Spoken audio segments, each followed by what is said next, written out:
Hi guys, please let us know if you're able to hear us, please. Let me also log in here so that I can be able to read the comments as well. Hi everyone, 4 people on the chat. Please let us know if you can hear us clearly. Can you hear me? Let's hope. They need to tell us. They need to tell us whether they can be able to hear. Please say something, guys. I know it's quite late. Like minutes late. Let me try and see. Are you already in the chat? I'm just trying to get something here. I'm trying to get the chat up. Hello.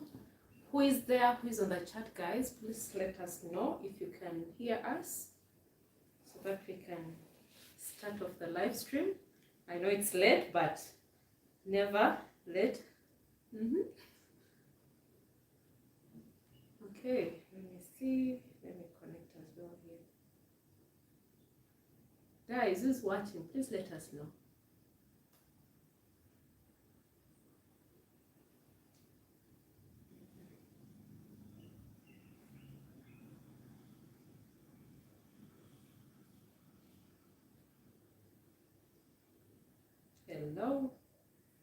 Hello guys. Heroin, can you okay? Hello guys. I think they can hear us since I'm able to hear from this side. Hi everyone, where are you watching us from? Happy Sunday, good morning, good evening, wherever you are. How are you? How is your day? How is your day going on, guys? Who is watching? We have 11 people on the chat. In fact, now 15. Say hello to our friends there. You're quiet. Hello, everybody. No, we're still waiting for people to come in. To come in. So. But no one is saying anything. Please, as you're joining, like the video as well. Subscribe, like the video. Tell us where you're watching us from. You know, let's catch up for the first session of this live stream. It's been a while. It has been a while, I know. So. We did this, I think, last month. And we thought we were going to be doing it weekly. But see, you never know, you'll be able to motivate us to do something. 18 people watching, please like the video. Tell us where you're watching us from. Yes, we want to get to know you guys as well. At least this is a live stream. This is a session that we shall be able to share questions, answers, interact with you guys. Yes, and of course, for those who have not yet subscribed, guys, please subscribe. Do you know what happened? When I was checking through the analytics of the channel, 80.2 are not subscribed, but they watch our videos. So 19% are the only people who are subscribed. I can't that blame is them. so bad. Sometimes, guys, let me tell you. That is so bad. I don't blame anyone for not subscribing because sometimes you may go somewhere and you subscribe because you're thinking you're going to get consistent quality content, and then the next 10 to 15 times that person loads something, it's just completely irrelevant nonsense. So I don't blame people for not subscribing right off the bat. But if you do like the content, you should definitely sign up and just, hit the subscribe button because exactly, it's easy, it's simple. And the good thing is we do give you guys quality content. Yes, we do. At least we always try to. That's the aim. That's what we aim for. And of course, we really share all the things selflessly. So please subscribe. If your button is still red, subscribe, guys. And please let us know where you're watching us from. Of course, we have not started commenting. Thank you. We really appreciate you guys. And of course, we are going to be reading your comments. People who will, give us some super chats, some stickers. You will skip the line. We shall read your questions because we are here to answer your questions. I know most of you have so many questions. Most of you have really contacted us on WhatsApp, on Instagram as well, and some of your questions haven't been answered. We are very sorry, but there's a reason for that as well. It has been really very crazy. Very busy, very crazy, so many things happening at the same time. Please, our apologies. We apologize for that. Yeah, someone is watching us from Belgium. That is VG. Hello, greetings from Belgium. Pleasure to catch. Yeah. Hi. Hello from Uganda. Thank you so much. Vici, if I mentioned your name properly, we really appreciate that. There's someone from Cameroon. Thank you so much. We really appreciate you guys. That is Empire Channel. Like Cameroon. I know, that is really so Did you know Cameroon actually hold one of the largest in terms of key ingredients for fertilizer? No. Is actually in Cameroon. Really? Whereas the world, I think Cameroon has almost like 75% of one of the most important key farming in terms of like industrial farming. Cameroon holds the key to the world. Wow. And That is interesting. That is something new. Africa, right? Who knew? And Wow. I think Russia, China, but I think China in terms of that key component for the fertilizer, I think China has like 12% and Russia has maybe 10% or 12%, but the majority of it is in Cameroon. Cameroon. Yeah. In Africa. Yeah. That is So, new to me. yeah, Cameroon basically at some point, and I think globally, that key component for industrialized fertilizer is slated to run out in the early 2030s, but then Cameroon has the largest deposit. Wow. So it could be a blessing or it could be a curse. When did you read this? Actually, I read that in the New York, I would say on the Wall Street Journal about maybe a year ago. And then I also saw a few other documentaries discussing the actual strength of Cameroon, the power that they hold globally, not just in Africa, because they have that key component. As a matter of fact, it's so real. Sri Lanka just collapsed because of one key mistake the government made with fertilizer, actually. Okay. So we've seen in real time what can happen when you don't have the ability to farm on a grand scale. A whole country can collapse within a matter of 1 year. It was just within 1 year that everything failed. Yeah, 20% of the country's overall productive output in farming, everything dropped, everything from rice production, grain, and yeah, you have a failed state in Sri Lanka because there's a direct correlation between farming and the overall viability of that country. So we tell you guys, farming is the way to go. It's a fact. That is interesting. That is really. So what do people in Cameroon really grow? What are they known for? I mean, it's not just what they grow. It's like they hold the key ingredient to grow crops in large quantities. You know, like in America, we have a ton of fertilizer companies, right? Some are better than others, but what the Sri Lankan government did, they tried to do something good, but it backfired. They literally wanted to go from synthetic fertilizers, go to more organic fertilizer as like the main mode of production, and it backfired. When you go from one extreme to the next, you have to do it incrementally. Just like if you're gonna switch your feeds for your pigs. Yeah, true. You don't. If your pigs are used to being free range or they're used to eating fermented feeds, you can't just wake up one day and say, "Hey, let me just give them sweet potato leaves only." Then you're gonna pay the price. That is so true. Yeah. Wow. So, people from Cameroon, hello. Yeah. You have fun here. Yes, you guys do. Oh, wow, that is interesting. I didn't know about that like completely. Yeah. Then someone has a question. Do you cultivate the super napier grass, elephant grass to feed the goats? Do you make the silage? Actually, yes. We haven't started making silage yet because it's been the rainy season. Even though the climate this year has been very different. So let me tell you guys what we've experienced, and many of you are going through the same thing as well. The majority of farmers, especially, I can speak to what's happening in East Africa, South Sudan, even in Kenya has been dealing with droughts for God knows how many years. But this is the first time the drought we're experiencing here in Uganda is the worst it's been in almost 40 years, right? True. So the weather patterns have completely shifted.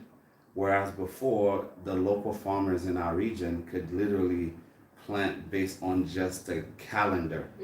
Okay, August seeds seeds in the ground and get ready because the rains start August 2nd, August 3rd, and then it was systematic. Well, this year there was a massive shortage in what we feed the pigs and maize, because many people plant their maize and they grew halfway because the rains didn't come. They never showed up. It flurried here and there, like we got a few downpours, and it's been literally fist or famine. When it rained, it pours. I mean, drastically. Sure. But then we go through these long periods where there's absolutely no rain at all. Now, luckily for us, we do have a dam. We do have access to water. Thank God. That was like one of the key decisions that we made. That we made in the beginning. From the very beginning. But then many of our neighbors have nothing. True. In fact, I told you guys in the last stream, we made the decision to open up our borehole, which is a well for our community, because there was no drinking water. And I mean, for the entire village. So for a period of, I think, 3 months plus, I believe, 4 months, we basically, we were basically the sole provider of clean, drinkable water for our whole village. And the whole beyond. Yeah, people were traveling far beyond where we are to come get water. So it got that serious. But overall, because of that, scarcity of the rain, the impact has been dire for many farmers. There are several people who ended up not being able to actually maintain their crops at all. Where, let me try to paint a picture for you guys. In the village, this is throughout the country. Some people are fortunate enough to have perennial crops, right? Like they have their coffee, but even coffee production was down because a lot of the coffee plants themselves got dried out completely because there was no rain because of the drought. And then, more wildfires in the north and throughout the region. And so, but then what most of these small scale farmers have been able to survive, many of these guys literally barely earn $200 to $300 for the year. And the way they typically earn that is by growing their coffee, is by growing their maize, and then that's the money they use to send their kids to school, to find a way to grow their own food for the family. And in many respects, the economy that they exist, the world that exists for these folks, is plant and grow your own food. And then whatever you grow in excess, you sell to the market. And that's how they're able to sustain the family. So many people, the money that they actually save to buy the seeds to plant the maize were devastated, because we've seen fields that are anywhere between 15 to 20 acres that were planted, and you could see the maize started to come out. It just did not reach maturity. So for that family, that could mean the difference between absolute ruin, that is so true, or at least a severe hit financially that may take them years to recover. In some cases, they don't recover at all. So, we're finding it more and more common now.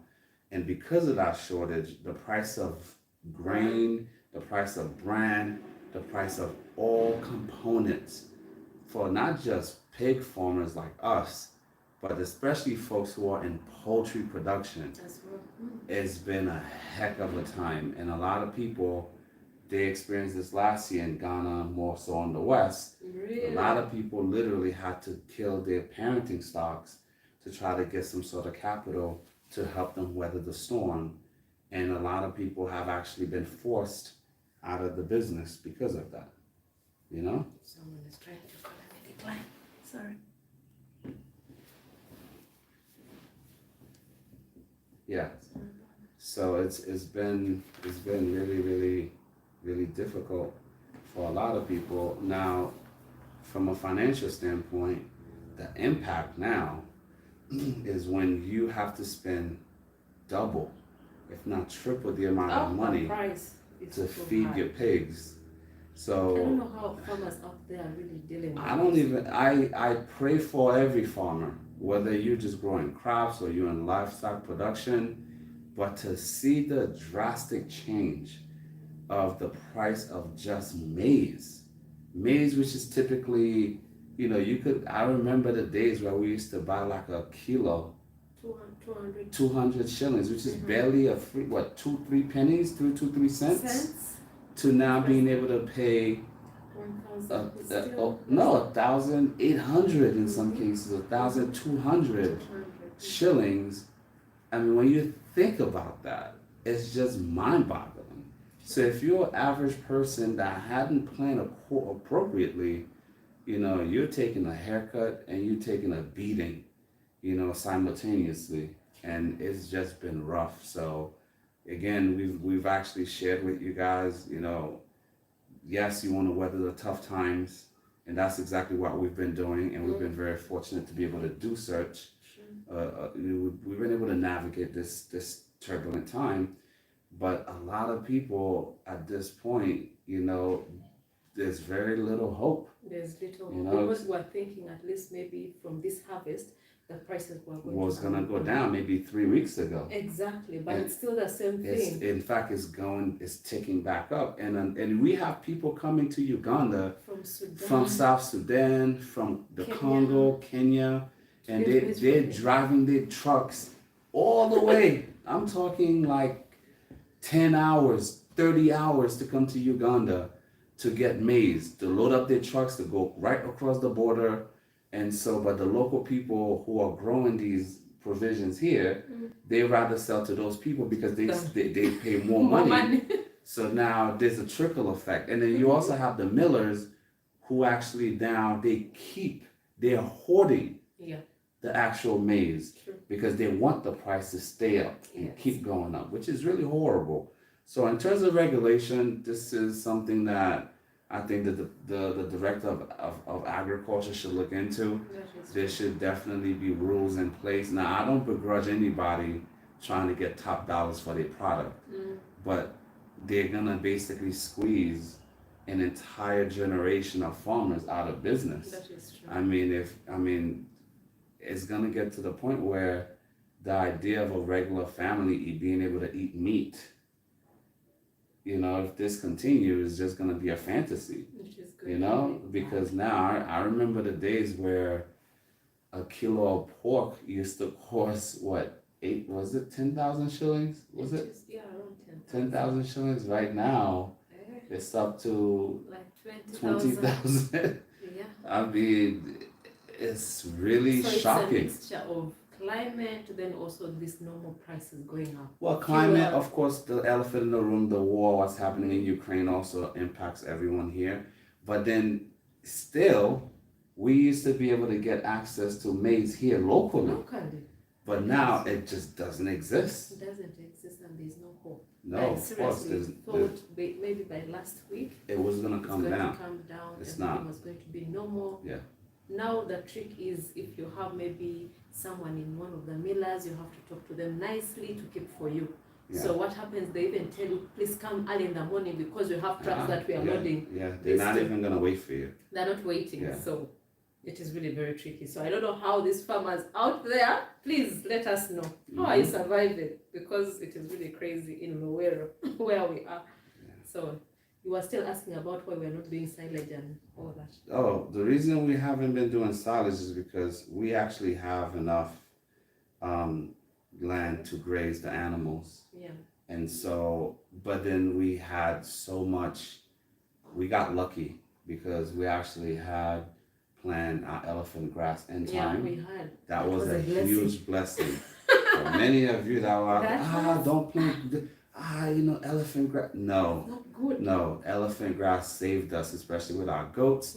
Even our pigs enjoy eating the elephant grass. Yeah, we do give them by the as well. And it's a good thing we had planted alfalfa. Yeah. Though with this upcoming season, hopefully the rains actually do come for all of our other fellow farmers out there who are not as fortunate as we are. Yeah.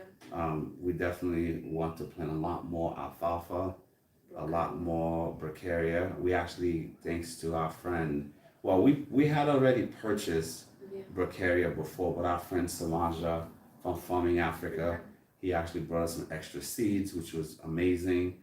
So we should be able to plant a lot more True. bracharia as well as sugar graze. Yeah. So because we have goats that are coming from South Africa that are not used to free ranging, and those types of goats, you don't necessarily want them out there in the nature and the elements here in East Africa versus South Africa, because the terrain is different. It's totally different. It's definitely gonna take some getting used to. So Yes. we have to make silage, and I'm looking forward to the silage because when we do go to the dry season, the nutritional value of silage is tremendous. That is true. Based on the kind of combination you put together, it can definitely help, maintain both the body score and the size of the animal, even when the situation on the ground changes because of lack of rain. So, that is so true. yeah. So we're already preparing for the goats that are coming. And of course, this also answers for those who have been asking us, do you have the pure breeds? Yes, of we goats? do. Yes, we do. We have the pure breeds coming. Yeah. We have some at the farm, but these are certified, not graded. And you know the difference between graded and not necessarily just graded, but like you could have what's considered pure just simply through breeding. Yeah. Even by taking your crosses through breeding them up to a cycle of like 5 to 6 times, right? And you can enhance the overall percentage to the point where you get 100%. Yeah. But to get a pure blood that you can trace back like 15, 20 years True. lineage is what we actually have coming to the farm. And so you guys stay tuned. That's coming soon. That will be coming soon. We'll definitely be, plugging you guys in with that. I think on the 25th is when they're gonna land from South Africa. But then there's also a period of quarantine. But we'll update you guys. Shall give you all the Yeah, updates of when we course. are getting them. Yeah. Everything. So subscribe if you haven't already, so that you don't miss out. Yeah, somebody saying here, I have, okay. Hello, Grafton and Tina. I'm from India. I want to start an avocado business in Uganda. Mm-hmm. And I bought land here. I start farming. What are your suggestions? Well, avocado is definitely a profitable venture. It has the potential to be that. Again, I hope you did your due diligence and you test your soil and you try with a small sample, because the worst thing you can do, and we always preach this to you guys, you don't want to spend all your money and jump in head first without first testing on a smaller scale. Because let's face it, in our case, we wanted to plant a decent amount of matoke for the staff, and we spent a ton of money to both get the holes dug, getting the fertilizer, because at the time we didn't have as many fertilizer being produced at the farm, organic fertilizer. We paid the labor, we dug the holes, we paid for the socket, the cuttings, the sockets, right? And then the soil is not conducive to matoke. Where we are now, ironically enough, some grew in pockets, but then the majority of it didn't really actually grow as we had hoped.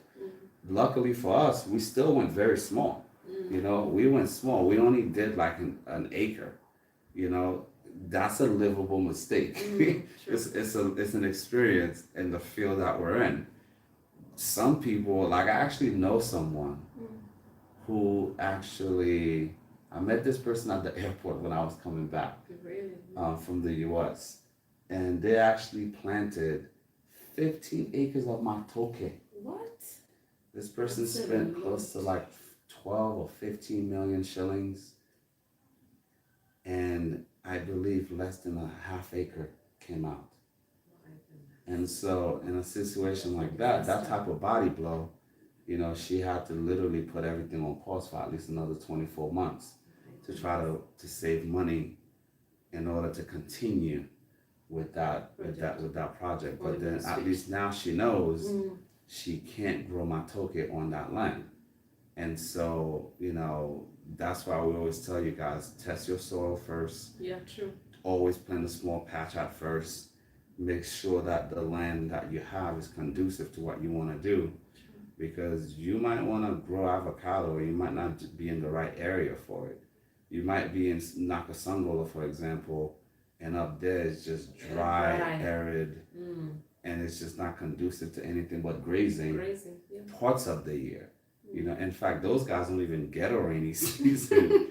It's not funny, it's serious. Like, they don't get a rainy season. Like, when you go there, typically the ground is just brown. Like, it's kind of like December in New York, where the lawn starts changing colors and the leaves are gone.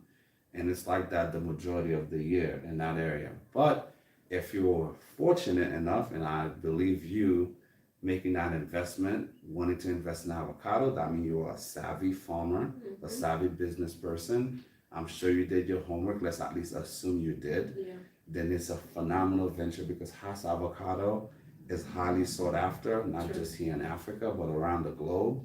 There's a very big market, particularly in Europe, particularly in the US, especially since I believe there's been a very large crackdown on importing avocado from Mexico, which is where the US is to get the majority of the avocados from. So now they're having to actually source that same product across the globe. And of course, here in Africa, I know several farmers that are actually distributing to the US, Spain, Canada, even the UAE. Yes. Exporting, importing from, they're actually purchasing here in Uganda, all throughout East Africa. And there's a very huge initiative from the government to try to get more farmers to really plant, to cultivate more avocados. So you are ahead of the game. Congratulations. I'm sure you're gonna find great success. That's true.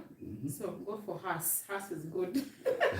Hass avocado. Absolutely. Yeah. Somebody is saying, hello directors, we love your work you're doing. Thank you very much. Keep it up. And please teach us how to tag the animals. Thanks. We actually have a video about that. Yes, but we've not yet uploaded it. Blame Tina. I'm going to edit that video so that I can put it That video was recorded almost a month ago. I blame myself. Okay. We have been, it has been crazy, like I told you guys. It has been too much, like so many things happening here and there. So it has been very tricky, but my apologies. We are definitely going to update you on that. We already showed the video. Yeah, so that you can know how you can tag your animals. Yeah. Guys, please like the video. If you're watching us, like the video, support us as well. Yes, we shall really appreciate, guys, if you support Value Farm, support our cause.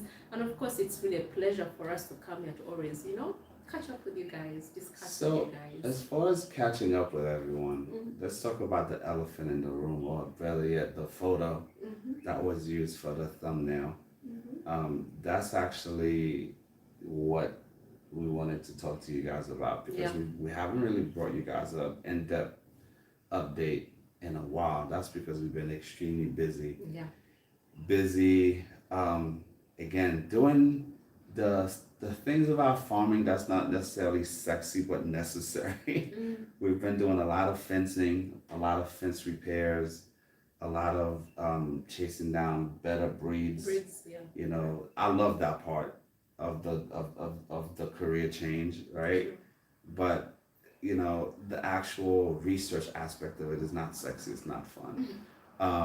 But then what we are excited to let you guys know, like, that is the conference center. The roofing is done.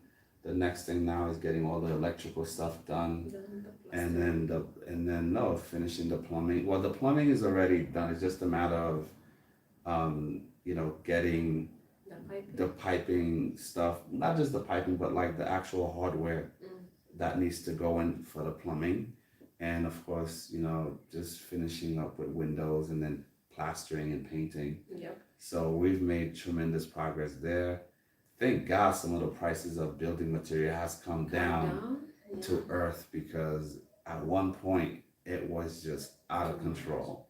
I mean, cement prices are still 30% higher than normal, but at least it's not 100%, you know, up like it was, I Yeah. would say 8 weeks ago. Mm-hmm. So that's really, really moving. So if you're an organization out there that want to reserve space and time to actually train your staff at Value Farm, please contact Tina or myself. Reserve now because we have very large groups of people Yeah, that are already reserving. And reserving so that. when the farm officially open, we want to make sure that we can actually plan everything accordingly.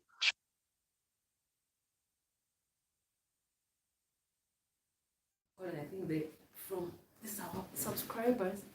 Yeah. Decline. I think they don't know that we are live. Perhaps not. Yeah, but the conference is really up. I'm really so happy. Everything is moving, in the right direction so far. It's moving. It's moving Slowed great. a bit. It's moving great. Well, it wasn't our fault. Like Mm. there was no cement in the country. Yeah. Like we couldn't get the materials that we needed, so we had to slow down. Even the roofing material we needed took time to get. But we wanted to get quality, not just throw something up there. Yes, like that. We wanted to build everything up to standard Mhm. because that's just what we try to do as a company. That's So true. hopefully you guys will appreciate when you come on the ground.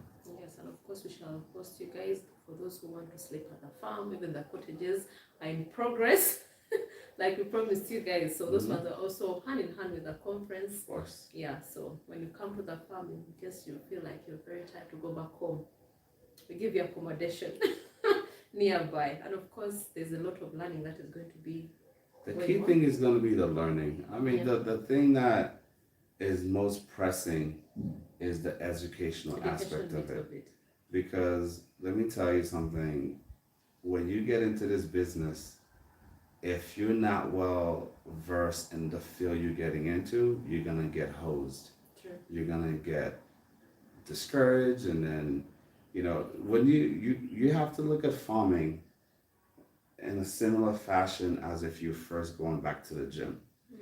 And for many of you, the last time you went to a gym was probably when you were in high school or university, and you actually had a coach, a teacher there. Mm. Though they made you change and you didn't want to, but believe it or not, those activities is what actually help you maintain your physique for a very long time. True. Now, as we get older, things change. However, the things that most people take for granted during those classes, you had an instructor, right? True. Though you did, it was part of the curriculum, but there was somebody there. And it's the same thing in farming, because if you get into this business head first, you're not prepared, you don't have a mentor, you don't have somebody there, you're gonna work very hard, because most of us, that's just in our DNA. But then when you're not getting the results that you're hoping to get, then you're gonna get discouraged and you're gonna want to throw in the towel. That's why I'm using the fitness analogy. Yeah. Most people want to get into shape like in a week. It doesn't happen like that.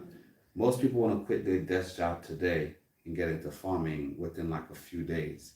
It doesn't work like that, guys. Even though you might have the best intentions in mind and in heart, but unless you train yourself, invest in your knowledge base, you're gonna find yourself crashing and burning, much quicker. And then you're gonna again be one of those people out there bad mouthing farming. Oh, I tried it, I lost so much money. Don't get into farming. It's a lose-lose. And in reality, it's on you. Sure. Because you didn't prepare yourself to get into the field the right way. So that's something that you guys need to keep in mind. That's why, having a mentor, making time and energy for farming. True story. I spoke to somebody earlier today, and these guys want to get into farming, goat farming. So we explained to them, hey, the farm is not yet officially open, but we do have consultation. We definitely can actually sit down, schedule a time to talk to you, help educate you on the different breeds, what to look for, so on and so forth. And then we actually explained to this gentleman that, yeah, you can actually book time for a weekend, you know, because you can't just do a crash course in 1 hour and feel like you're ready to make an entire career shift. You know, if you become an accountant, you don't train for 1 hour. No. You know, it takes a lot longer. And your knowledge base has to continuously be refreshed and updated with different methods, with different ways of doing things. True. And this gentleman, of course, well-meaning, is like, oh no, I need about an hour, maybe 2 hours, I'm good to go. Oh, wow. And I'm like, so do you have any experience in farming before? He said none. No. Yet he feels this is so simple that an hour is good enough. If you're gonna invest 5,000 USD, 10,000, maybe 50,000 if you're one of the lucky ones, right? Wouldn't you want to spend more than an hour learning about the field you're trying to get into? You know, like we have misplaced valuation in our lives, right? Many people place valuation on just going out to parties and restaurants, and then they have their career that fuel their whole lives. But then when Friday comes, that's it.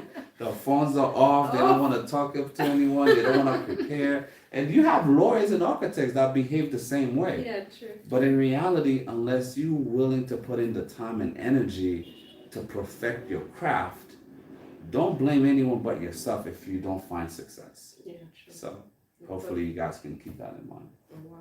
So what did they say? Are they going to come? Actually, yeah. I told him to get back to me on Wednesday. And I don't want to waste his time by, you know, for somebody who's an absolute novice, you know, it's not even about the money for me because we give you guys free information all the time.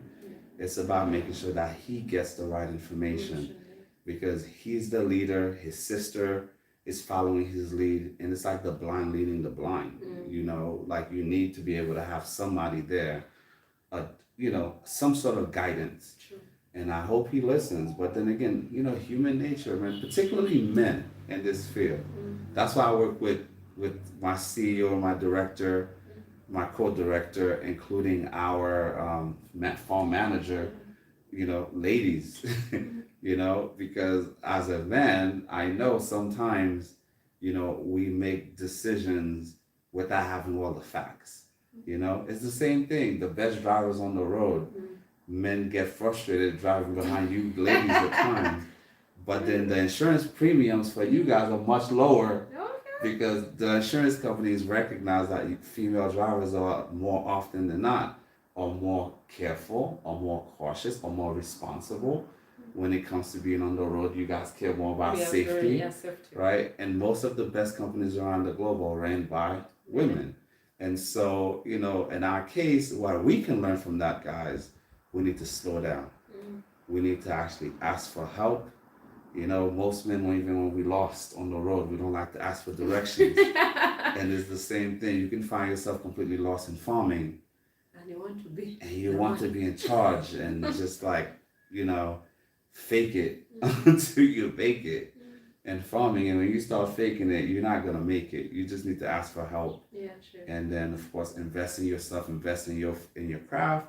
And you'll be okay. And farming is not that complicated, but you have to understand what to do, how to do it. And once you get it down, that's it. You have it for good. That is so true, by the way. Wow, that is very interesting. That's why people really appreciate when you're here. Me? They say, you have a lot of knowledge sharing out there. Well, I've lived a little, so I have a little bit more experience than the average person. I know the questions are really very ready, guys. I don't know how we're going to handle this. We may not, you know, pick up. We're going to randomly pick up, you know, the questions here. Yeah, but in case you give a super chat, you give the priority as well. But let me see. Deborah is saying hello from Spain. Wow. I love Spain. Okay. Did you know I was actually going to move to Spain? Are you serious? For a period of after Hurricane Katrina, true story. I was still working at the time. I was still with JP Morgan, and my house in Brooklyn, New York, got completely destroyed by Hurricane Sandy. Not Katrina. It was Hurricane Sandy. I was living in Brooklyn, New York. My house got destroyed. Mm. And at the time, I took it as a sign from God. Like, my home was gone. I said, you know what? I'm going. And I had a really good friend of mine in Spain, in Girona, Spain. Like, I was like, you know what? I've never really spent too much time in that region. Mm. I wanted to go to Malaga. I wanted to go to the southern, but then the opportunity came for me to go to Girona, and I literally was maybe like 3 weeks from packing everything, the remaining stuff that I had, the few items that I remained with after Everything was destroyed. Everything. My car they found my car 3 blocks down from my house. My house was completely, condemned because like my foundation had washed away. And for those of you who know New York City, I was in the Canarsie area on 108th and Avenue, and it was just destroyed. In fact, more than 3,000 cars got destroyed because of that storm. So I was gonna just move to Spain for like 2 years, start life over. But I'm a huge fan of Spain, So some of the best food I've ever had has been in Barcelona and Madrid. Some of my best friends are actually Spaniards. Okay. So yeah, shout out to Spain. There's someone also from Netherlands, but I can't. Insumedia, greetings, Habari, from Netherlands. Very nice. Hi, thank you so much. Really appreciate you guys. There's someone here who's saying, I think Brenda is saying, hi, watching from Fort Portal in Uganda. I love Fort Portal. Yeah, I have been hit so hard these prices, sold all my pigs because it's impossible. Yeah.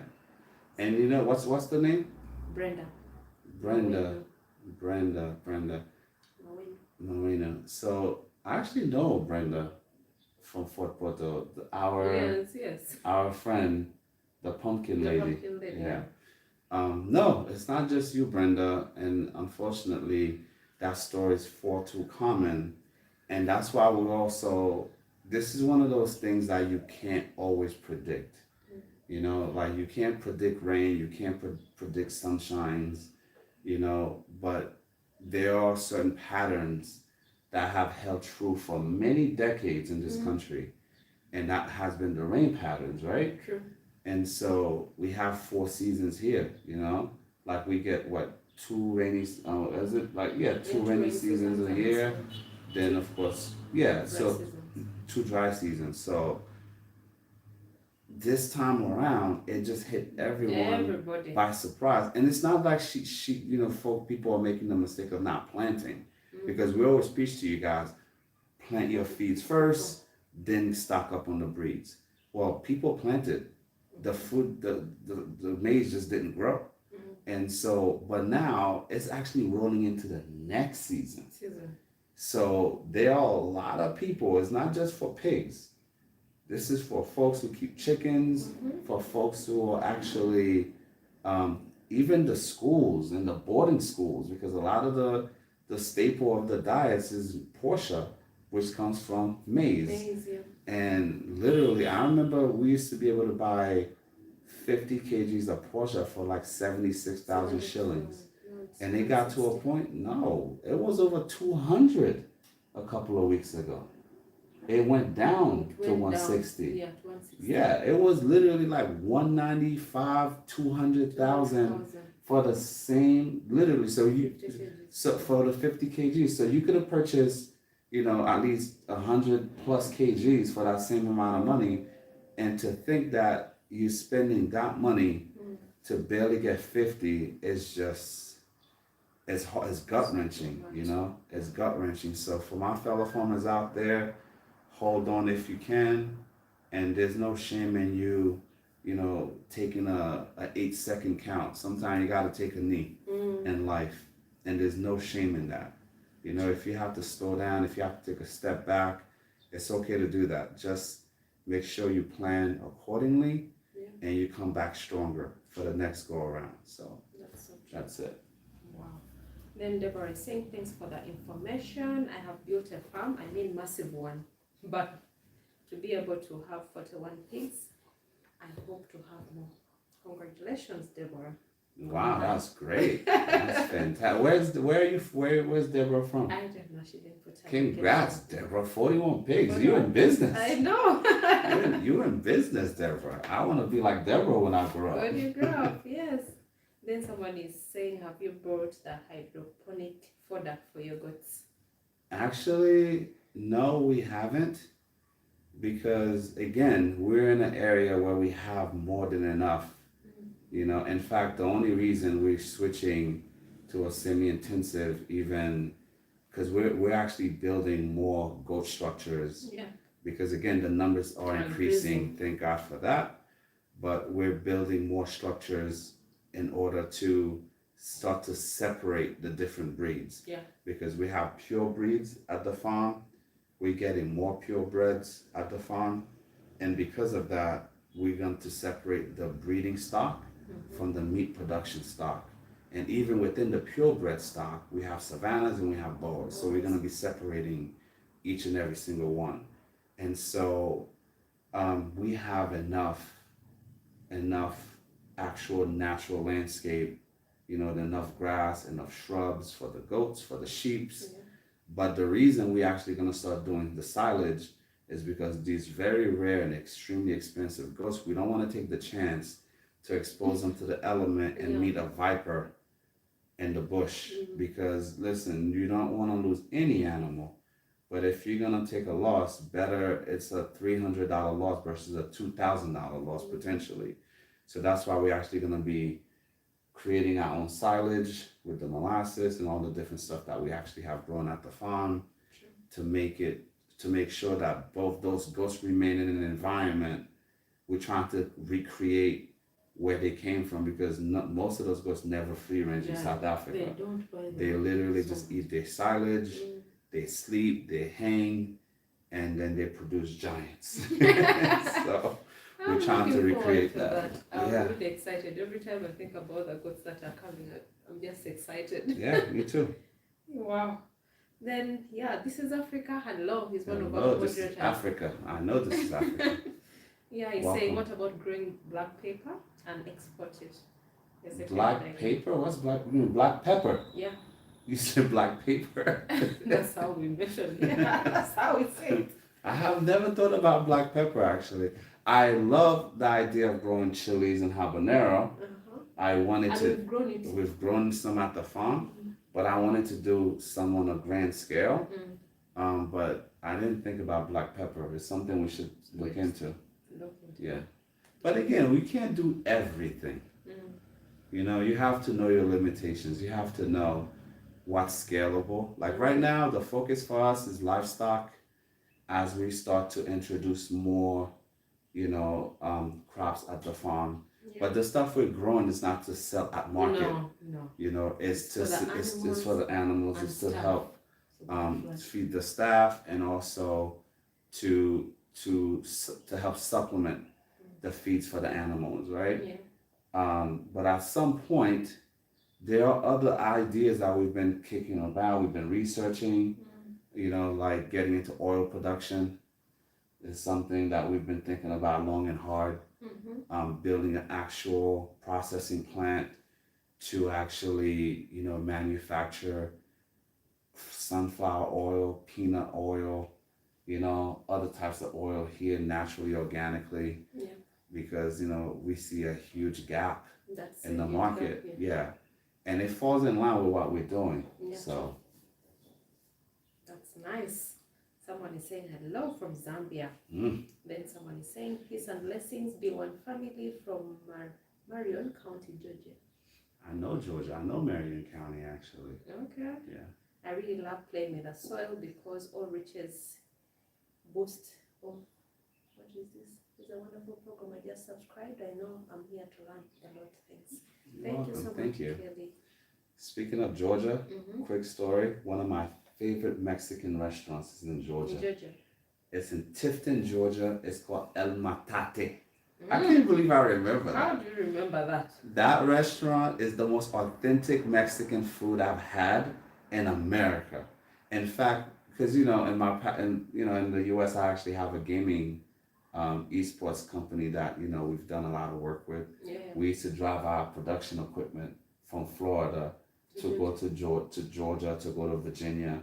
We would literally take a detour off the main road that would add like another hour and a half to 2 hours on the trip to go to El Matate in Georgia. So shout outs to Tifton, Georgia, and of course the best Mexican food. And I don't drink. I don't drink. Have really nice food. Are they better than the Caribbean? I'm gonna say some of the best food I've had listen, it's a matter of preference. But me, I love both Caribbean food and I love obviously Spanish food. It's not just Mexican food. But like I love Spanish, like I just love, I like diversity in food actually. But no, I love Georgia. Georgia's a wonderful state. It's very close to Florida. Yeah, so welcome from Marion. Oh wow, that is really nice. Yeah, someone is saying here, media farming in Netherlands is impossible.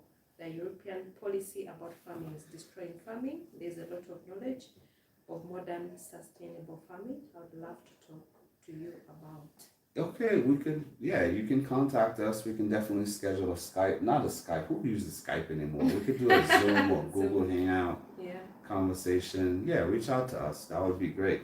Now, I sympathize with that sentiment because for those of you who are in the United States of America, though it's still my home, theoretically speaking, they make it very hard on if you are a farmer, small scale, unless you are part of the few who can get into the massive conglomerates of farming, then you're gonna struggle because the rules and regulations are so strict. Even in terms of if you were to open like a pig farm in the U.S., there's so many restrictions on you. There's so many restrictions in terms of how the structures are supposed to be built, the space per pig, disposal. All of those things are important of the waste, but like there's just too much. Why do they make it really that difficult? I believe they have the right intentions at heart, but I don't think they see truly. When you have bureaucrats that are behind a desk who don't really truly understand the science of farming to some degree, and then they are the ones designing those policies, let's face it, the massive conglomerates are always going to try to quell the smaller companies. They don't even want you to get out of the crib, right? But then when you first entering the fray, it's very difficult. Like you can't, like from where distance from the city to where your farm is located, distance from where if you have a pig farm or even poultry, how far you need to be away from residential areas, the space restrictions, the surprise inspections, even when you make it through all of that, right? Beyond production, distribution becomes a real challenge because the channels of distribution are very, very tightly regulated. Even from the folks who grow cattle, there's so many different sectors. Some people literally just grow the cows from age 0 until the calf, like they actually have the calf to the point where they can just go sell it at auction. But then the people who run the auction houses are the ones making most of the money. Like the margins are so slim, but you have to spend so much money up front, to actually get into the game. So I'm sure it's the same in the Netherlands because everything is tightly regulated. Unless again you're like Conagra Foods and you have billions in the bank and you can hire the top lobbyists to lobby on your behalf. It's tricky. It's a tricky landscape. Wow. I think Aunt Sarah is also saying same restrictions apply here in Canada. You can't even keep chicken in your enclosed backyard. True. Even like when I was in the US, I kid you guys, I live in Florida. I live in Orlando, Florida. I could not even keep in my neighborhood. I kid you guys. I wanted to just have the option to buy fresh eggs. Like not even buy fresh eggs because I love eggs. Just to be able to harvest fresh eggs from my chickens. So I actually purchased a very nice chicken coop. I had the space in my backyard at my house. And then I wanted to just buy like maybe 5 birds for just egg production. Yeah. And when my coop got set up, when the birds came, a week later, inspector showed up. I had to just dispatch my birds. Yeah, and I got a very hefty fine for that because, again, where I was living, though, you know, again, I had the space. I didn't have any immediate neighbors to my left or to my right. My house is detached, decent sized backyard, and I had to get rid of my birds, and I had to pay a ridiculous fine. So it's very, very difficult. That's the blessing of being in Uganda. In Uganda. You know, because the regulations, it's start there, but at least it's nowhere near what it is in the US and Netherlands and Canada. That's so true. Wow. I'm sorry, still saying hello, Tina, and my brother Crafton. Happy Sunday to you, Toronto, Happy Sunday. Canada. Always watching new activity, especially the kid goats. Thank you. And she also said they love Mexican food, especially the burritos. Burritos are nice. Yeah. Wow. I'm a mole burrito guy also. Are you serious? Yep. Yeah. Kamara is saying, hello, Value Farm. Good work. Thanks for your work in Africa. Thank it's you. from Hamburg, Germany. German. Then Alice is also saying, I had almost missed, but it's always good watching you, Value Farm. Thank you. Thank we you really for the love and appreciate support. you guys as well. Guys, we actually hit a milestone we didn't even post Oh my about. God, this is a shame. Shame on you. I was just going to keep quiet. No, but I had please. planned, oh my God, I had planned to really say this in the beginning of this live stream. Yeah, okay. I don't know how I really forgot, guys. Oh, no. My apologies. This was the first thing that was supposed to really say thank you to all of you guys for watching, for subscribing, and for this milestone. 90K is not a joke, and it really looks nice. I think I told you, I was like, 90K looks nice. Well, thank you for the support. The channel has grown by leaps and bounds, and we wouldn't be able to get this level of traction if you guys didn't like the content that we try to put out. Yeah, true. We apologize for the last video because the mic got eaten by a goat. So Tina literally recorded using just the camera and mic. I know, and I thought the microphone was working. That's what I Yeah. was thinking, so Okay. apologies. Yeah. But for 90K, So thank you, Thank you, every single one of you who comes back over and over again and who also share with your friends and family.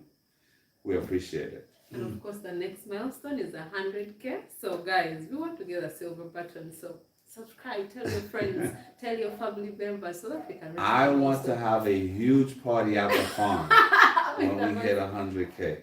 When we get that silver button, I want you guys to come to the farm. I don't care if you're in Canada, Mexico, Spain, meet us in Uganda at Value Farm. Come taste some of the best food, the best goat, the way we raise our Are we going to pork. celebrate like?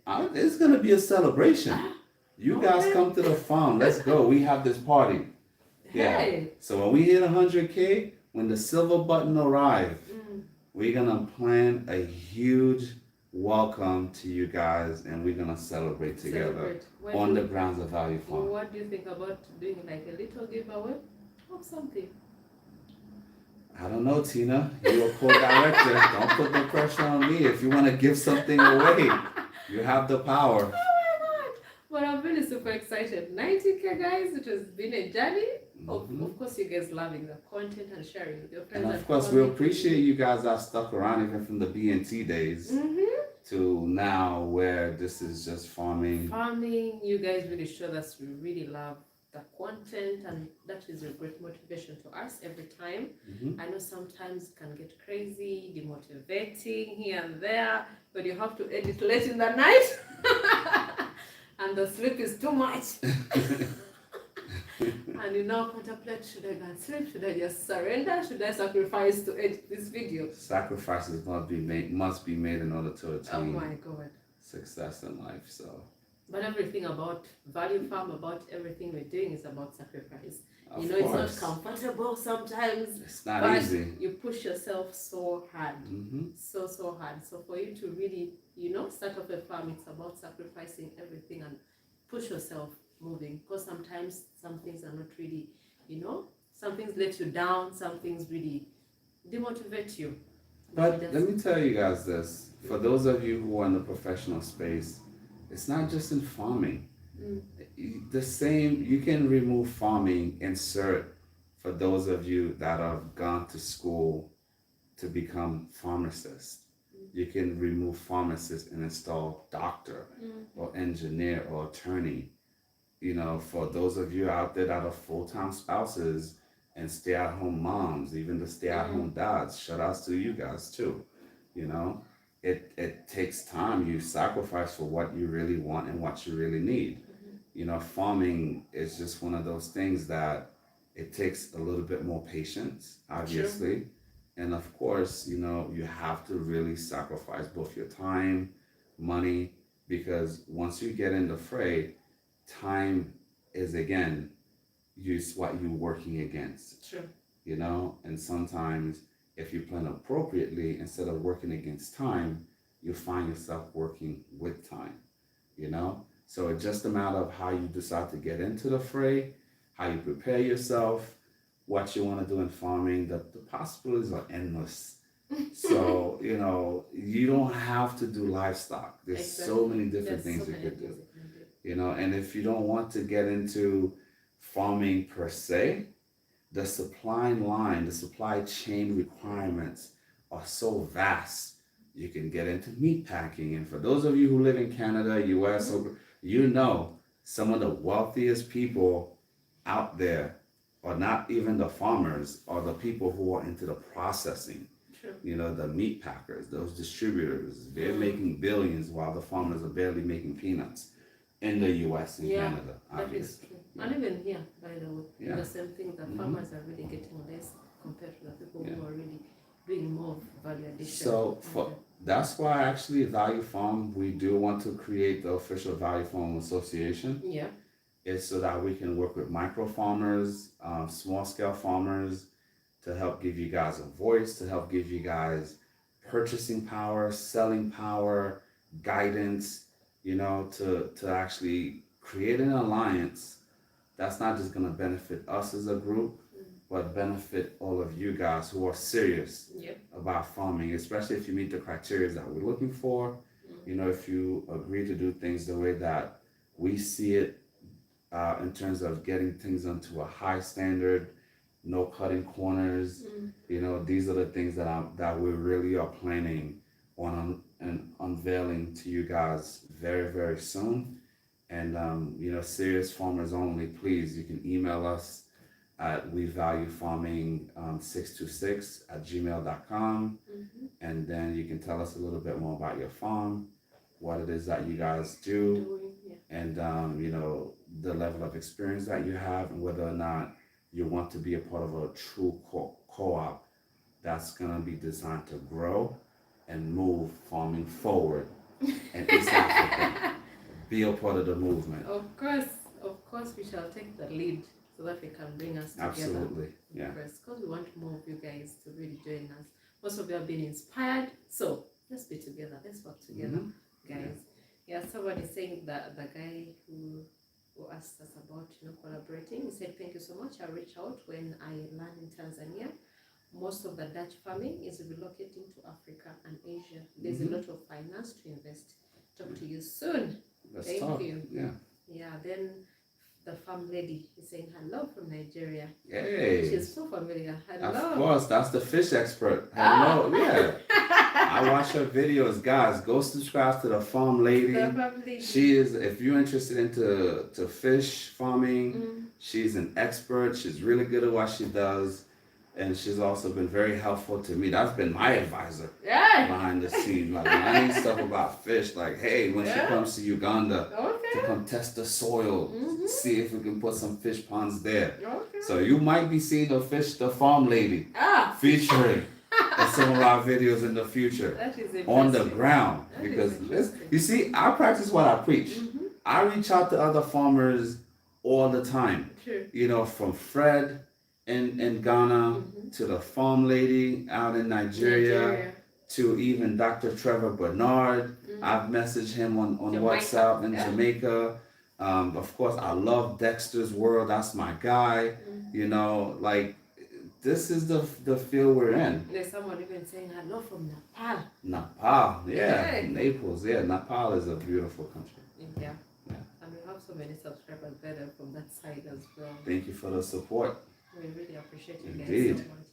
Michael is saying your program is educational on several levels. I find it stimulating and Thank you. inspirational. I plan to invest heavily in agriculture and I have learned from your experiences. Keep up the good work.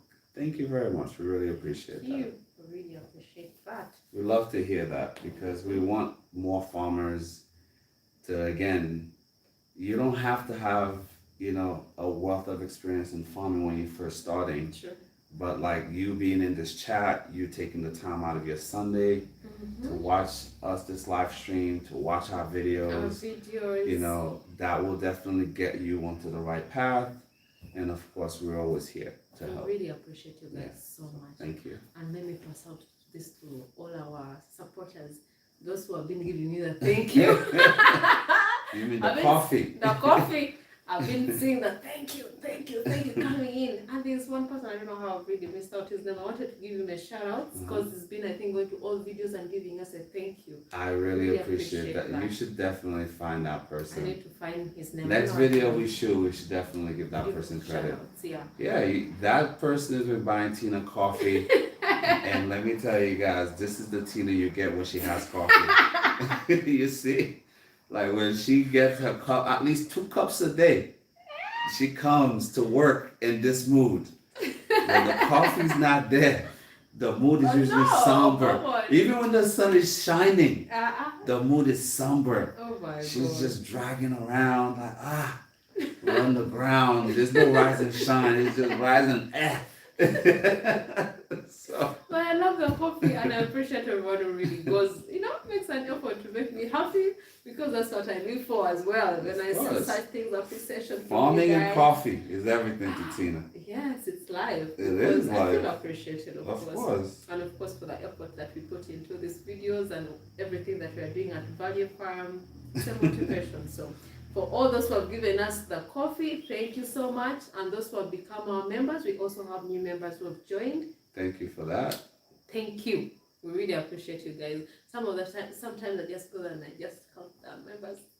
I feel like, oh my God, these people are really supporting Value Farm. Thank you. Thank you so much. Yeah. And of course, if you're to contact me sometimes, in case you're a member, please specify, tell me you're the member so that, we can be able to work together and also help one another because you guys are supportive as well. But really appreciate you guys so much for always supporting Value Farm. We are here to offer the best. You're trying. Yeah. So let us go on with the questions here. I don't know how many hours we've gone with this video. It's already 1 hour. But we are here to really catch up with you guys and also answer your questions as well. So please, we are here for you. Someone is saying here, I think Aunt Sarah was saying all things are possible. I think about, our milestone.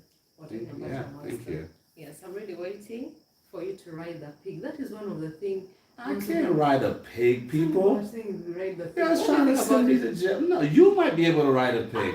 I'm not Um, gonna ride a pig. I can't do that. I Why do love. people do that? I don't know. Maybe kids. I don't know. I've never ridden a pig, and I don't intend to. That's not something that I've ever considered. I know you might be able to because you weigh nothing. Well, it's scary. No. It's scary. We'll get a horse at the farm. You'll see Tina. Um, I'll ride a horse. Are you serious? Let's get some horses at the farm.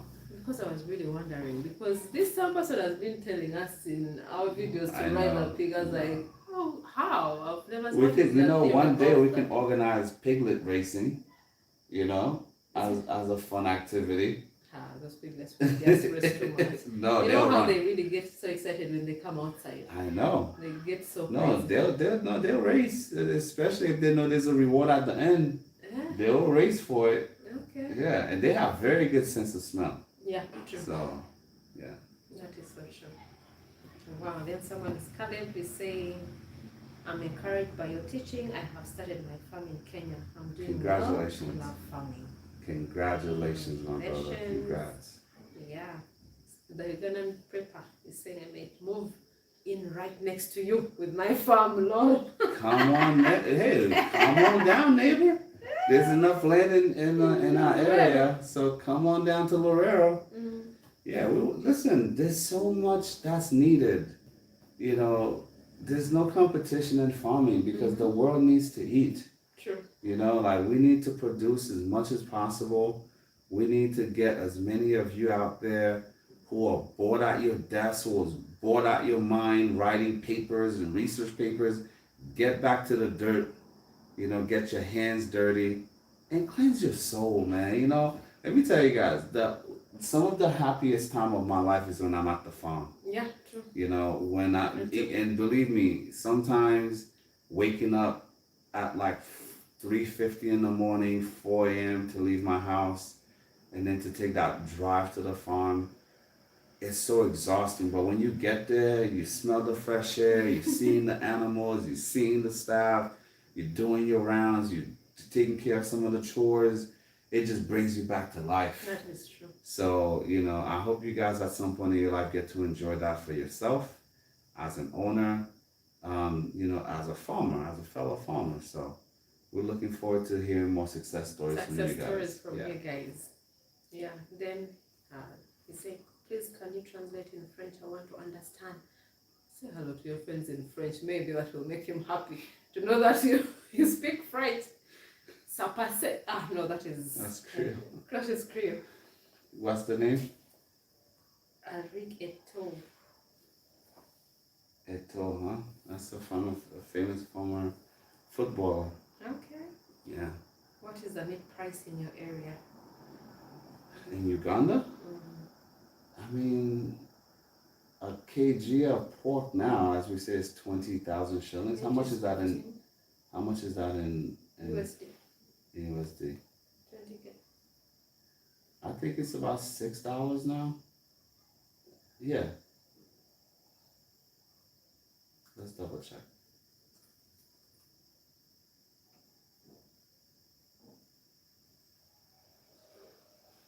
$5.31. And then what you have goat now is at 24,000. So that's $6.38. Yep. And then you have lamb that's at 30,000 per kg. That's real. And that's almost $8 a pound.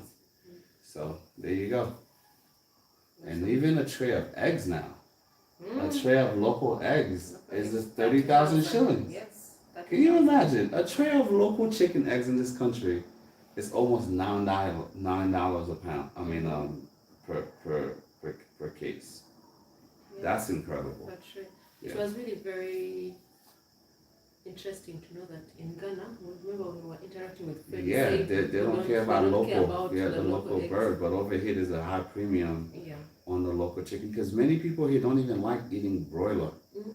They stop at croiler, and if they can't afford it, they get the local, and I don't blame them. That's so true. Yeah. Yeah, Guma Yuji saying is watching from Shema, that is in Busheni district. Yeah, I know Shema. Yeah, once you leave in Barada, boom, That you side. keep going. Shema's there Exactly. on the way.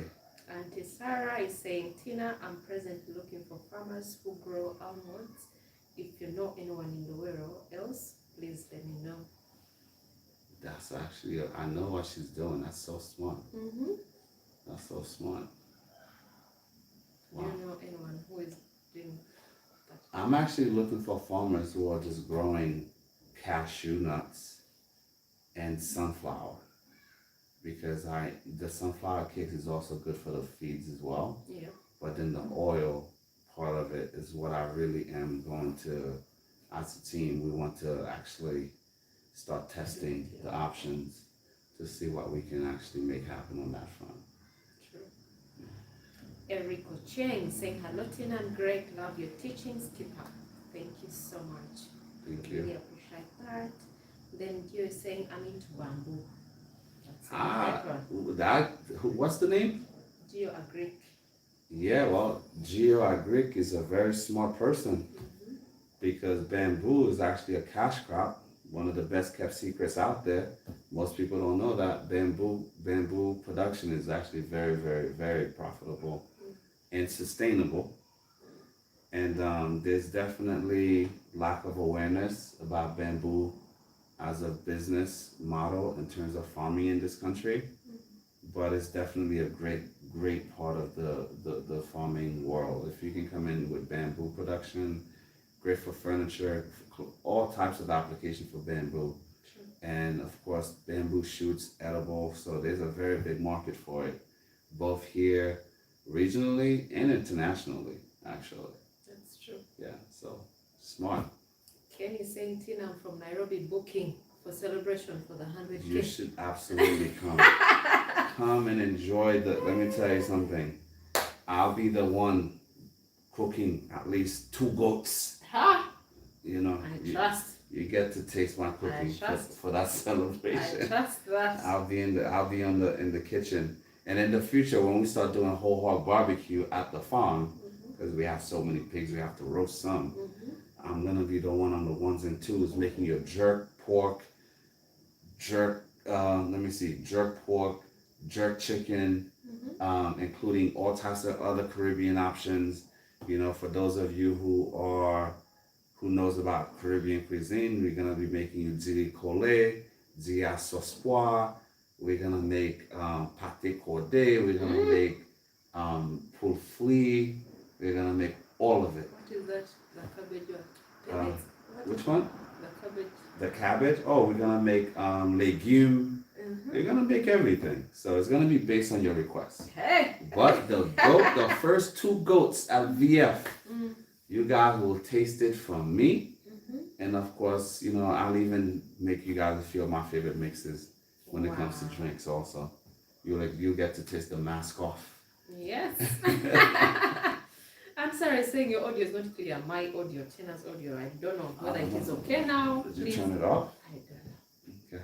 Please let me know if it's still okay or not. I'm going to read your last comment here, in case it's okay or it's still bad. Then he's saying, Gio is saying, I'm in Ghana, in West Africa. Thanks a lot for presenting such a great idea of support. Lots of animals to invest in as well. Definitely. Yeah. Then Ugandan Prepper is saying, I thought about adding fish on my farm once I'm up and running. Good. Okay. Fish is definitely smart. If you can pull it off, you should definitely do it. That's true. Then the farm lady is saying, what methods or things do you do to cut costs as much as possible, judging from how the cost of feed and farm input have doubled in price? Yeah, the number one thing we've done, actually a pre-measure that we took in the early days, some months back, we planted a fair amount of elephant grass. In fact, since then, we've actually added more acreage of elephant grass. We've actually planted more grass like the bracharia. Yeah. And of course, ironically enough, even with our pigs, the actual matoke parts of the stems of the matokes, we actually feed that, and we mix that into the feeds. As well. And the pigs, the birds, they love it. It's very nutritious. And so we've actually gone to a hybrid feeding option when it comes to feeding both the pigs and the birds at the farm, and it's been working wonderfully.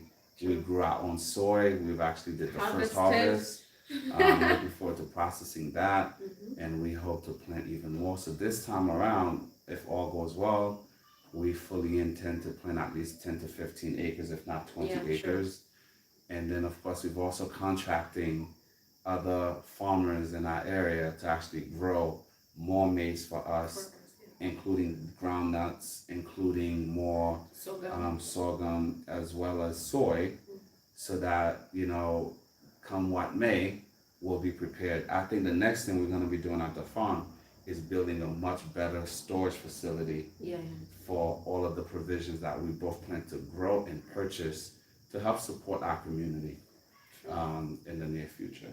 Yes.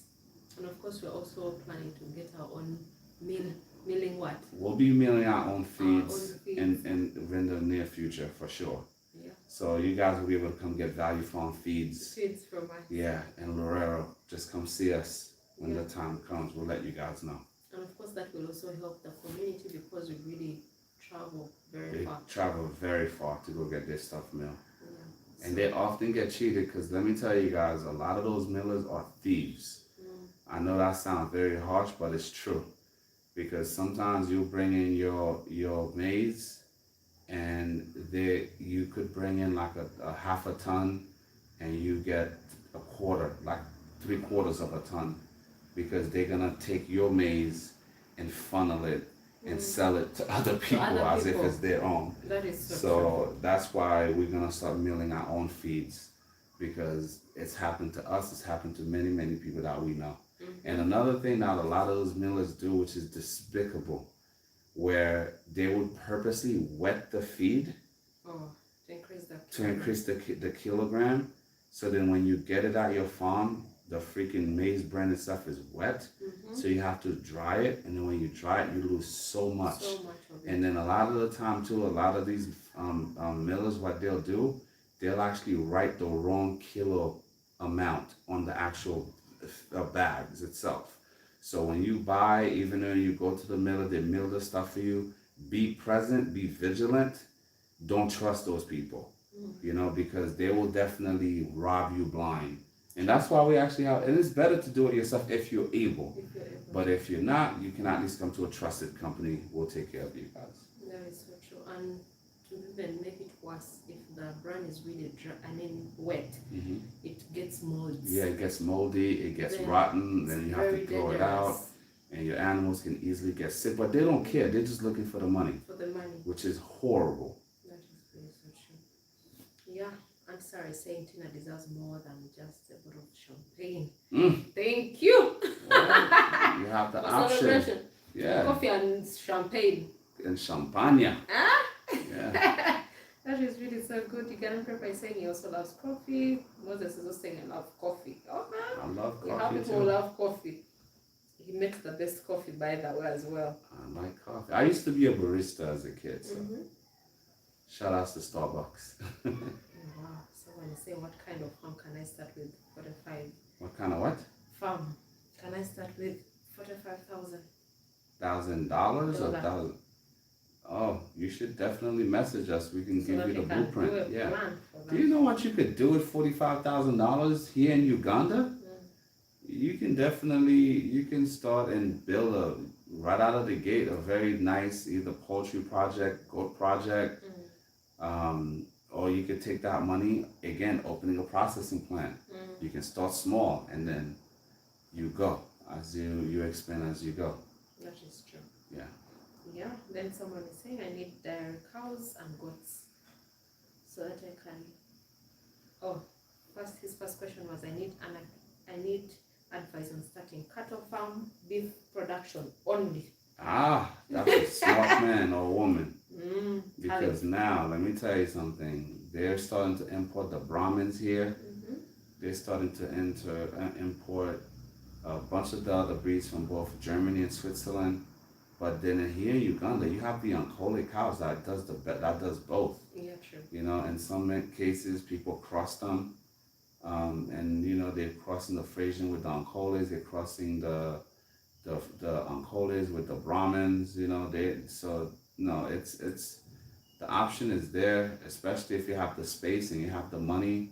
The tricky thing with cattle farming, it's one of the rare instances where you can't start very, very small, you know, if you want to do it commercially, unless you have real patience. Yeah, true. If you're gonna start cattle farming with like 5 cows, then you're gonna have to wait 30 years.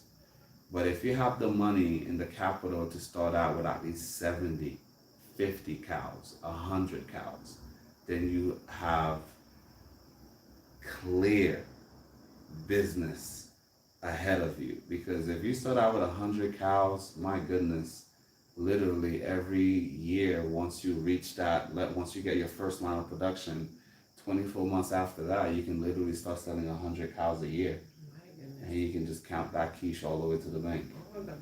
All the way that cash is in the bank. So, yeah, it's a good business if you can afford to get into it the right way, the right breed.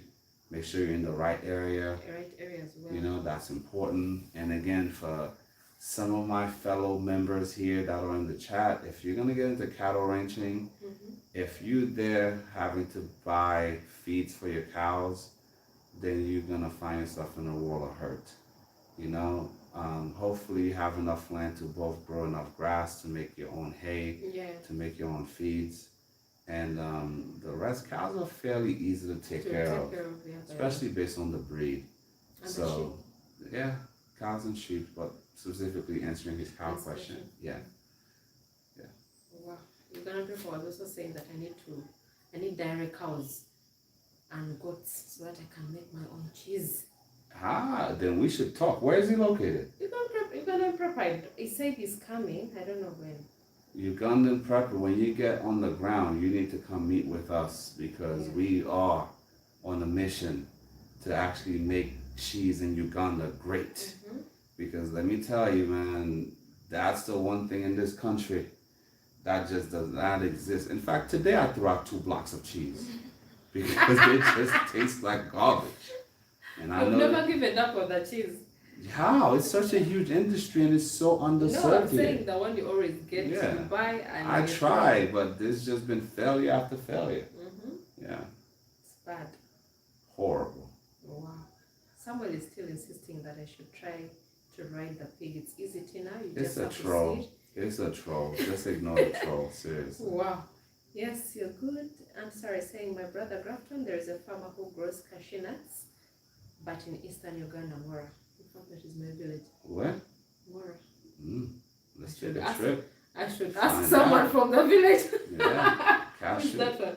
Let me tell you something. What I also find interesting here in Uganda, like today I went grocery shopping. The price these folks are selling pistachio here, it's criminal. How cheap it is. The price I see macadamia nuts here is criminal. The price I see pine nuts here in this country is criminal because it is a reason for that. It's a lack of awareness. There's a lack of awareness, and a lot of these farmers, some of them are in that industry, and they're not selling, and they're not expanding the market where they can distribute their products.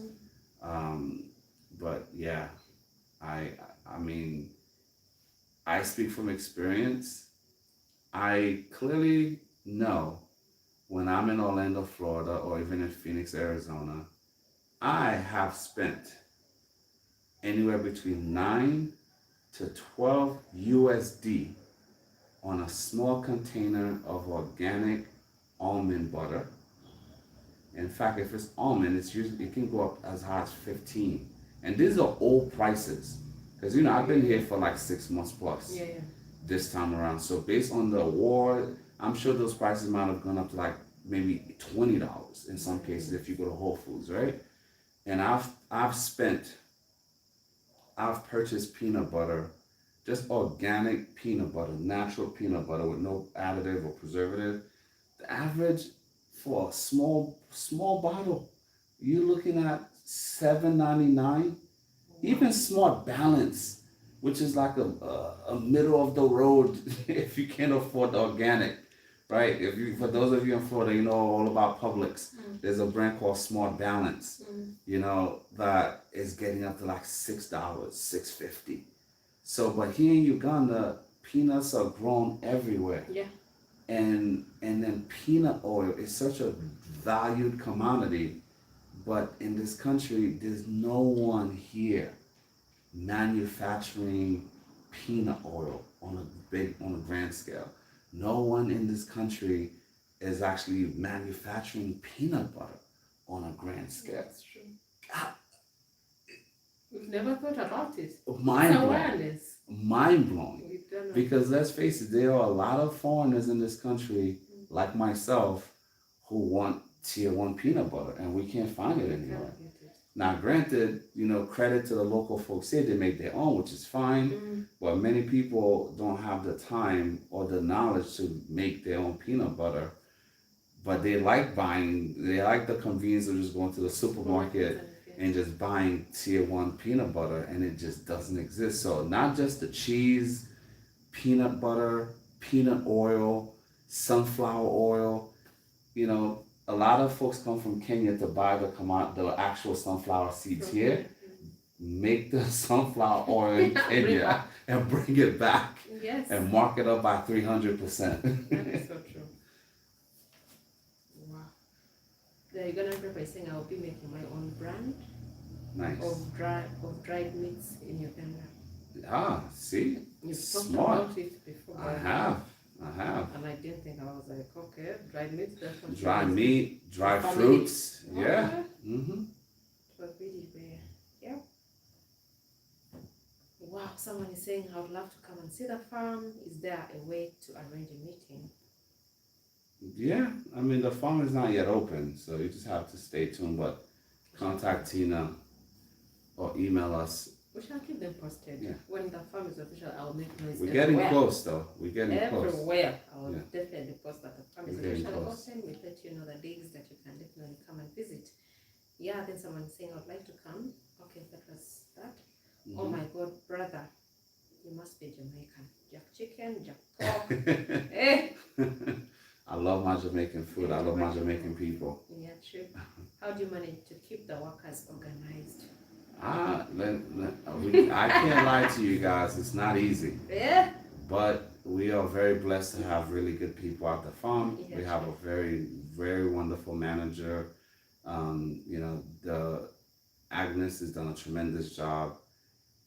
But the way we actually manage to keep the workers at the farm is, again, I think we've said this in many videos before, treating your workers with respect, listening to when they have a concern, try to address those concerns in a very respectful manner, and try to be consistent. You know, be consistent, be respectful, and that's the key, really. That is so true. Yeah. And we do have meetings, monthly meetings with them as well. Yeah. Like the times I'm at the farm, sometimes we sit down with them so that, we discuss things about the farm, about their welfare as well. Listen to them so that they feel they're part of the family.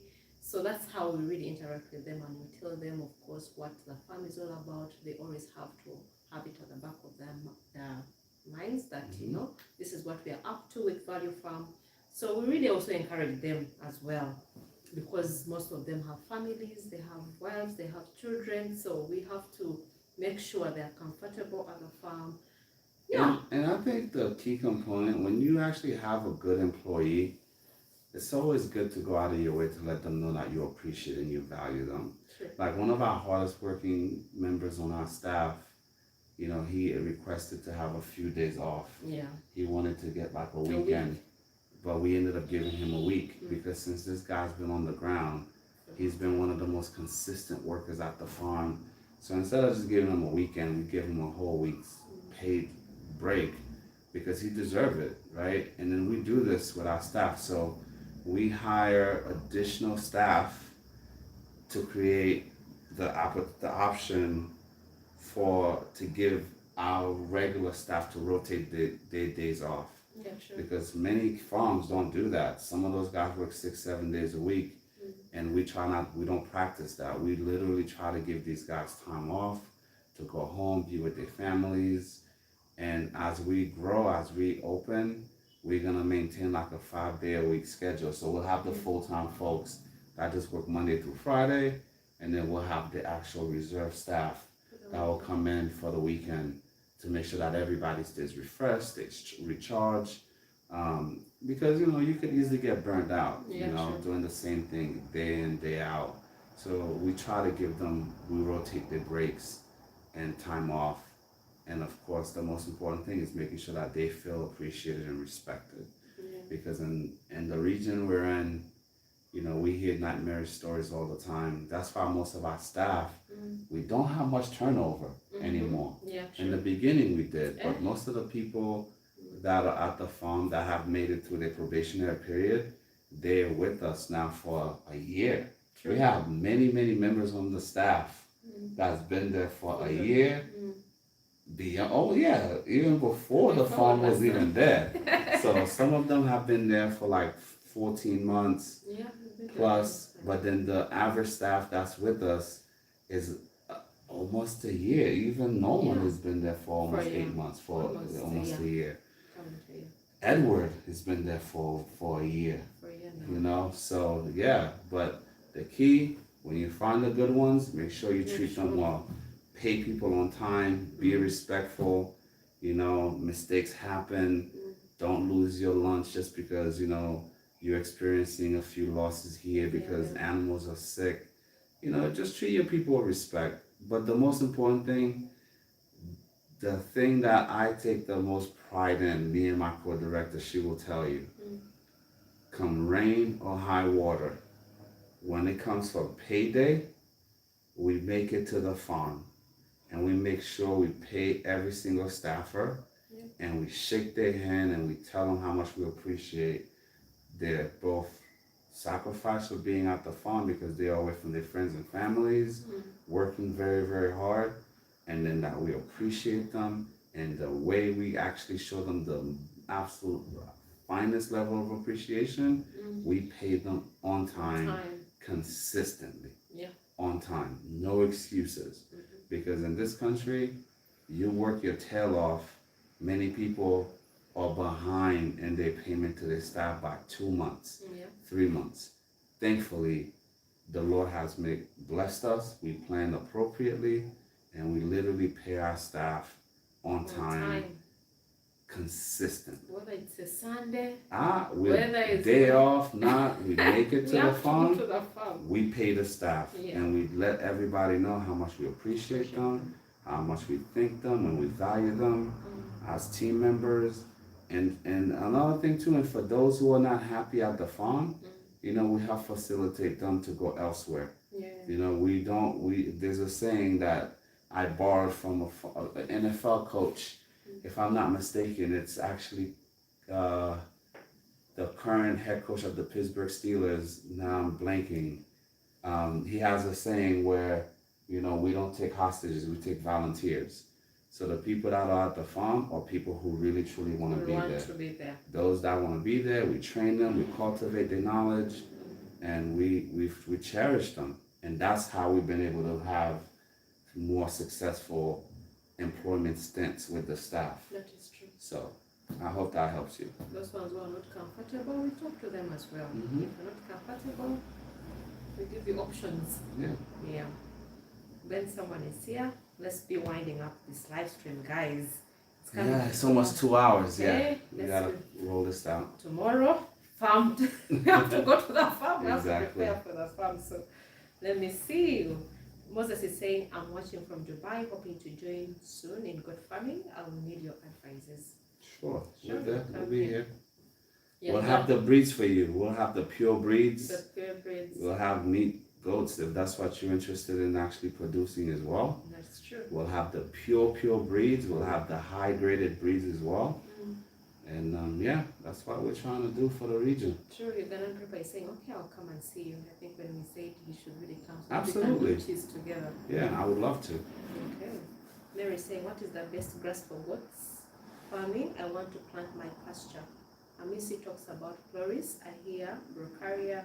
Which is the best? Which would you advise us? If you're making silage, chloris is okay. But I'll stick to brocaria all day, every day. A combination of brocaria, I would say brocaria, pinnacle. Of course, if you can get Bermuda grass, but that's hard to find here. But what's easy to get here, brocaria, pinnacle, I would say sugar graze. Again, you can also use that for both silage as well as, you know, you can incorporate that into your feeding program. Also for the rainy days, you know, you need to have some elephant grass. I don't care what people say. But in terms of the combination, brocaria. Get you some brocaria. It's drought resistant. It's very hardy, and it has 18% protein, and it also helps with overall milk production as well. So yeah, it's a good one. It's a very good one. Yeah, Pink is one of the people who, when I posted on the community, said he's going to be at work. He may miss out the live stream. Thank you. You had to join us. Hope your day is going on well. Thank you so much. Yeah, Anderson is saying hello from Ugandan Prepper is saying hello. Charles is saying thanks. I'm impressed by your work. Shall be linking up with you guys soon. Thank you. Then Caleb is saying, according to experience, which animal farming is profitable for the person who is new in farming? It depends on where you are and what you're trying to do. That's a very wide question. Yeah, no. If I had to give you the quick and simple answer for us, goat farming, entry level, but what you're gonna be surprised I'm gonna tell you based on where you are, sheep farming is a no-brainer. Goats and sheeps, particularly sheeps if you're a complete rookie trying to figure things out, right? So yeah, that's the Goat key. and sheep. Yeah. Okay, that's nice. Then someone is saying here, Tina and Grafton, happy Sunday. Thank you for all you do and more prosperity to Value Farms. Thank you. Thank you so much. We really appreciate that. How to prevent male goat to mate with its own children? Do you have their way of exercising area? Do you do it with your grazing goats? Yeah, we separate them. We separate them, and each of those male goats have their own sleeping quarters. Yep. And then they graze differently from the females. And now we even taking the added step of just creating specific housing just for the male goats, because now because of our numbers, it now requires us to take those necessary steps. Whereas before, we would just have them graze separately, and of course they sleep in separate chambers completely. True. So that's how you do it. But in your case, you should make sure you just keep your males completely separate from the females.